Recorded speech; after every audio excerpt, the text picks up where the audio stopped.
يسألونك عن الأنفال قل الأنفال لله والرسول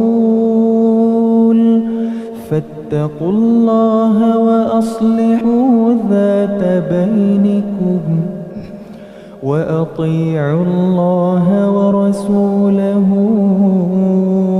إن كنتم مؤمنين. إنما المؤمنون الذين إذا ذكر الله وجلت قلوبهم وإذا تليت عليهم آياته زادتهم إيمانا وعلى ربهم يتوكلون.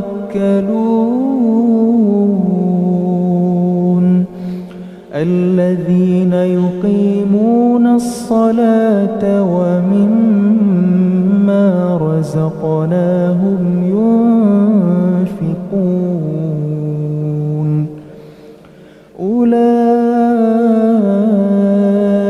هم المؤمنون حقا لهم درجات عند ربهم ومغفرة ورزق كريم. كما أخرجك ربك من بيتك بالحق وإن فريقا من المؤمنين لكارهون يجادلونك في الحق بعدما تبين كأنما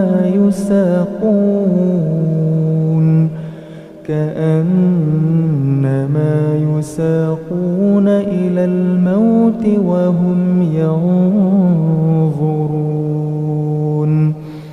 وإذ يعدكم الله إحدى الطائفتين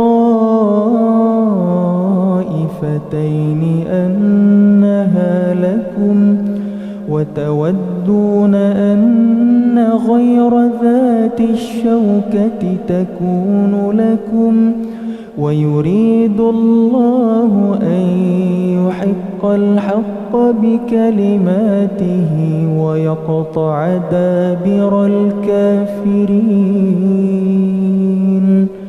ليحق الحق ويبطل